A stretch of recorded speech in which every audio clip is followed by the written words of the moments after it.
এই অভিনয়টা আমাকে দেওয়া সম্ভব না জয়। মিটিং প্ল্যানারটা সেই ফার্স্ট ডে থেকে চোখে লেগে আছে, খালি মামার জন্য কিছু বলতে পারিনি রে। আমরা দুজনে অনেক কেয়ারফুল ছিলাম। What the? জয় অবনীর ডিভোর্স? What? জয় অবনীর ডিভোর্স? মাত্র 2 বছরের মধ্যে? কল ছেড়ে রাখছে কে? আমি। কল খোলা রাখছে কেন? বন্ধ করতে ভুলে গেছিলাম, এত ওভাররিয়েক্ট করার কি আছে? আমার সবকিছু তোমার কাছে ওভাররিয়েক্ট মনে হয়? তুমি কি প্রতিদিন সকালবেলা আমার সাথে ঝগড়া করার নিয়তে ঘুম থেকে ওঠো? না, আমি প্রতিদিন এই আশা নিয়ে ঘুম থেকে উঠি যে তুমি আজকে একটু চেঞ্জ হবে, কিন্তু না, তুমি তো প্রতিদিনের চেয়ে বেশি উদাসীন। তুমি আমার সবকিছুতে ঝগড়া খুঁজো। তো এভাবে আলাদা হয়ে গেলে মানুষজন কি বলবে? মানুষ তো শুধু আমাদের ফেক হাসিটাই দেখে, যেভাবে বিভিন্ন দাওয়াতে খুব ছেজে গুজে তোমার হাত ধরে গিয়ে সুন্দর সুন্দর কাপল পিক তুলে রাতের বেলা ফেসবুকে আপলোড দেয়, আর মানুষজন কমেন্ট করে nice couple, wait for each আদার।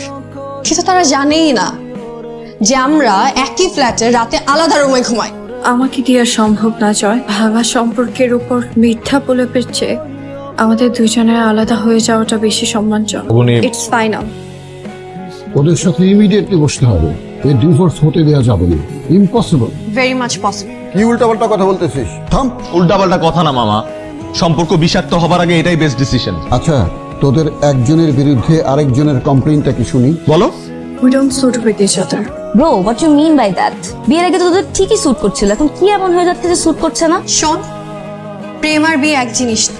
আমরা খুব কাছাকাছি গিয়ে বুঝতে পারি মানুষ আসলে দূর থেকেই শুনে।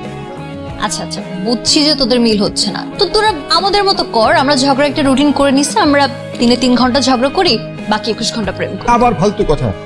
শোন, আমার কথা শোন, তোরা দুজন সুন্দর কোনো জায়গা থেকে ঘুরে আয়। এগুলো করে কোনো লাভ হবে না মামা, শুধু শুধু সম্পর্কটা আরো নষ্ট হবে। আমি চাই অন্তত আমাদের মাঝখানে একটা বন্ধুত্বপূর্ণ সম্পর্ক থাকুক। আরে বাবা, বিয়ের পরে যারা বন্ধুত্বপূর্ণ সম্পর্ক রক্ষা করতে পারেনি তারা ডিভোর্সের পরে বন্ধুত্বপূর্ণ সম্পর্ক রক্ষা করবে? হ্যাঁ, এক্স হাজবেন্ড এক্স ওয়াইফ বন্ধুত্ব, ফালতু কথা বলার জায়গা পাস না। যা। কি বলতেছে এগুলা?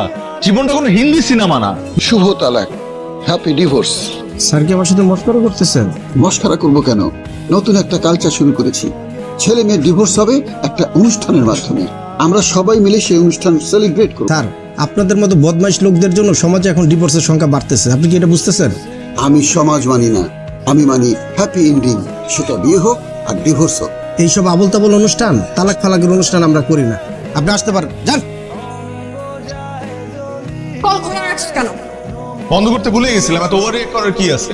আমার সবকিছু তোমার কাছে ওভাররিয়েক্ট মনে হয়? চা খাবা? ও সরি, তুমি তো আবার চা খাও না, কফি খাও। চা খাবো যদি তুমি বানাও। তোমার চা। তুমি তো জানো আমি চা খাই না, বারবার আমাকে চা দাও কেন? জানি, কিন্তু এই চা আমি নিজের হাতে বানিয়েছি তোমার জন্য। তোমার হাতে কি জাদু আছে নাকি যে চা বানালে সেটা কফি হয়ে যাবে? এগুলো ইচ্ছা করে করো তুমি? ইচ্ছা করেই করি, কারণ আমি চাই তুমি একদিন চায়ের প্রেমে পড়ো, না হয় আমার প্রেমেই আবার পড়ো। আমার সব ভং দেখতে ভালো লাগে না। তোমার চা। Thank you. সরি, তুমি তো আবার চা খাও না, কফি খাও। কফির জন্য থ্যাঙ্কস। ওয়াও, তুমি আমার বানানো কফির প্রশংসা করলা? এটা কি নিপম আমার সেই ঝগড়া না করা চ্যালেঞ্জের অংশ? কিন্তু আমি তো ওয়েডিং প্ল্যানার, বিয়ের দিনে গোছানোই আমার কাজ। সারা জীবন তো বিয়ে বিয়ে করলেন, এবার একটা ডিভোর্স প্ল্যান করে ইতিহাস সৃষ্টি কর। ঠিক আছে, আপনাদের কাজটা আমি করছি। আপনারা যেহেতু কমিউনিটি সেন্টার পাননি, সেক্ষেত্রে আমরা ঢাকার আশেপাশে একটা রিসোর্ট ভাড়া করতে পারি, আর এই প্রোগ্রামটার নাম আমরা দিতে পারি ডেস্টিনেশন ডিভোর্স। বনি finally free divorce ceremony. Yes sir. মানে এটা হয়? হচ্ছে তো স্যার, আমরা করছি স্যার। আপনার কিন্তু অবশ্যই আসতে হবে স্যার। হ্যাঁ শিওর স্যার, আপনি এবং আপনার সেকেন্ড ওয়াইফ দুজনেই আসবেন। ডিভোর্স সেরিমনি এটাও সম্ভব? অসম্ভব বলে কোনো কিছুই নাই, আসবে কিন্তু। অবশ্যই আসবো, এই অভিজ্ঞতা কি মিস করা যায়? আমার সিলেক্ট করা শাড়ি, আমার পছন্দের কালারের শাড়ি ও কখনোই পরবে না। আরে ওই তো বলছো তোকে সিলেক্ট করতে, তুই দেখ কোনটা নিবি, এটা এটা নাকি এটা। তুমি তো জানো আমার ফেভারিট কালার নীল, তো তুমিও তো জানো আমার ফেভারিট কালার সবুজ। কিন্তু আমার তো সবুজ পছন্দ না। আমার তো পছন্দ। পরবো আমি জয়। এটা পরো না, একটাবার আমার পছন্দের কালারের শাড়ি পরো। হ্যাঁ তাই তো করে আসতেছি। বিয়ের পর থেকে তোমার পছন্দের প্রায়োরিটি দিতে দিতে আমার নিজের পছন্দ কি সেটাই ভুলে গেছি। বিরক্তিকর। এই আবার কোন দুনিয়ায় গেলি? আর আমার পছন্দ করা শাড়ি ওর পছন্দ হবে না। ওর পছন্দের রং নীল, নীল কালার একটা শাড়ি নিয়ে নে না। শুধু শুধু আমাকে জিজ্ঞেস করতেছিস। তো ফেভারিট কালার কি?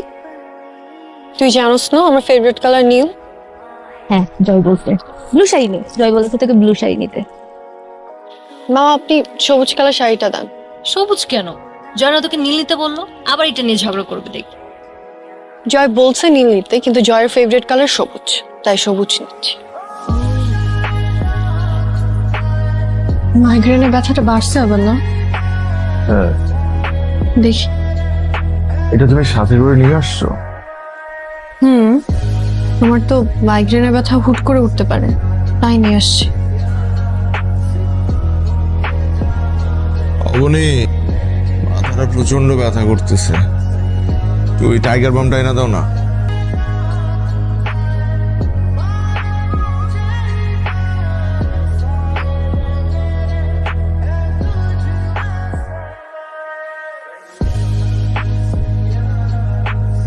তুমি আমার শাড়ি কুচি ঠিক করে দিচ্ছ?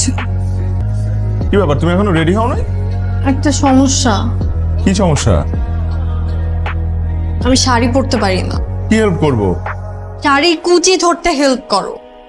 আমি? মানে আমি জয় তোমার শাড়ির কুচি? এসব ঢং আমাকে দিয়ে হবে না।